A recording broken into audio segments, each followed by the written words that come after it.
Currency ప్రపంచానికి ఆమోదముద్ర వేశారు America అధ్యక్షుడు డొనాల్డ్ ట్రంప్. క్రిప్టో ఎక్స్చేంజ్ స్థాపించి మనీ లాండరింగ్ పాల్పడిన వ్యక్తికి క్షమాభిక్ష పెట్టారు.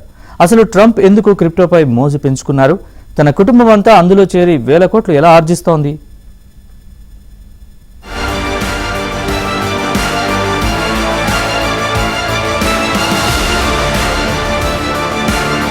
అమెరికా అధ్యక్షుడు డొనాల్డ్ ట్రంప్ రాజకీయ నాయకుని కన్నా డబ్బు పిచ్చి పీక్స్లో ఉన్న ఒక వ్యాపారవేత్త. జీవితమంతా సంపాదనే ధ్యేయంగా పనిచేస్తున్నారు. తొలిసారి అధ్యక్షునిగా ఉన్నప్పుడు క్రిప్టో కరెన్సీని తీవ్రంగా వ్యతిరేకించిన ట్రంప్ రెండవసారి బాధ్యతలు చేపట్టాక క్రిప్టో కరెన్సీకి సపోర్ట్ చేశారు. అమెరికా జాతీయ ప్రాధాన్యత అంశంగా క్రిప్టో కరెన్సీని మార్చారు.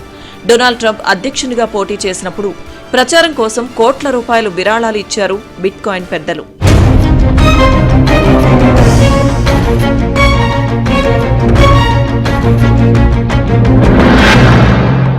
ఎన్నికల్లో Donald Trump coin base, ripple వంటి ప్రముఖ సంస్థల నుంచి విరాళాలతో సహా క్రిప్టో కరెన్సీ పరిశ్రమ నుండి గణనీయమైన మద్దతును పొందారు. యుఎస్లో జాతీయ బిట్ కాయిన్ నిధిని సృష్టించనున్నారు. జో బైడెన్ హయాంలో అనేక ఆంక్షలను ఎదుర్కొంది క్రిప్టో కరెన్సీ రంగం. సెక్యూరిటీస్ అండ్ ఎక్స్చేంజ్ కమిషన్ సహా ఫెడరల్ ఏజెన్సీలు క్రిప్టో కంపెనీలపై 100కు పైగా కేసులు పెట్టాయి. బిట్ కాయిన్ బ్యాచ్ ను జైల్లో పెట్టింది. అయితే ట్రంప్ వచ్చాక పరిస్థితి మారింది. దీంతో క్రిప్టో వ్యాపారులు వాషింగ్టన్ డీసీలో 12 అడుగుల ట్రంప్ బంగారు విగ్రహాన్ని ఏర్పాటు చేశారు. ట్రంప్ చేతిలో బిట్ కాయిన్ పట్టుకున్నట్లు ఉంది. ఈ విగ్రహాన్ని క్రిప్టో కరెన్సీ పెట్టుబడిదారులు ఏర్పాటు చేశారు.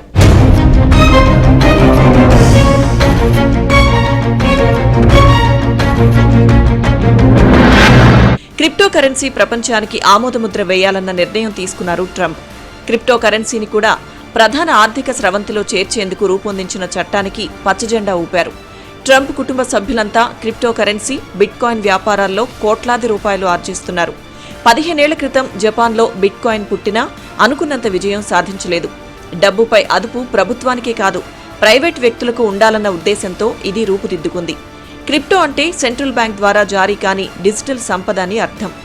బ్లాక్ చైన్ టెక్నాలజీ ద్వారా దీన్ని మెయింటైన్ చేస్తారు. క్రిప్టో కరెన్సీ ఒకరి నుంచి మరొకరికి పంపినా అన్నీ ఇందులో రికార్డ్ అవుతాయి, డిజిటల్ లెడ్జర్లలో నమోదవుతాయి.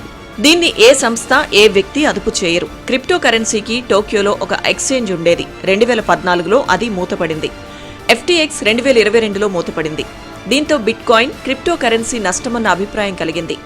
అయితే ఇప్పుడు పరిస్థితి మారింది. బిట్ కాయిన్ ఇప్పుడు $4 ట్రిలియన్ ఆర్థిక వ్యవస్థ.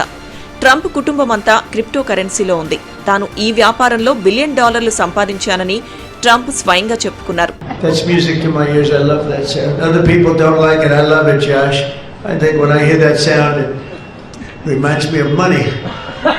In this case, it reminds me of lack of money because I'm paying for it, so it's the opposite.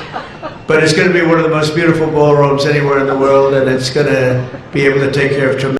American bit coin mining చేసేవారికి ట్రంప్ మద్దతు పలికారు. ప్రపంచంలోనే తొలిసారిగా క్రిప్టో కరెన్సీకి చట్టబద్ధత కల్పించిన దేశం ఎల్ సాల్వడార్. 2021లో ప్రపంచంలో బిట్ కాయిన్ కు చట్టబద్ధత కల్పించారు. క్రిప్టో కరెన్సీని ఎల్ సాల్వడార్ ప్రోత్సహించింది. అయినా పేద దేశం కావడంతో ఇక్కడ క్రిప్టో కరెన్సీకి అంత ప్రాచుర్యం రాలేదు. అంటే విచ్చలు పెడతానం అన్నట్టు వరకు చెప్పాలంటే. అందుకనే ఎక్కడ కూడా ఏ రిజర్వ్ బ్యాంకు, ఏ సెంట్రల్ బ్యాంకు, ఏ దేశ దానికి కూడా లెడ్జర్లలో పొందుపరచబడదు. మరి ఎక్కడ పొందుపరుస్తుంది అంటే బ్లాక్ చైన్ టెక్నాలజీ ద్వారా ఇది వ్యక్తికి వ్యక్తి మాత్రమే తెలుస్తుంది.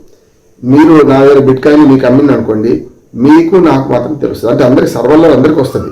కానీ మీకు నాకు IP అడ్రస్ ఉంటుంది, మీకు IP అడ్రస్ ఉంటుంది. నా పేరు రామ్మోహన్ రావు అని వాడికి తెలియదు, వాడి పేరు మల్లయ్య అని నాకు తెలియదు.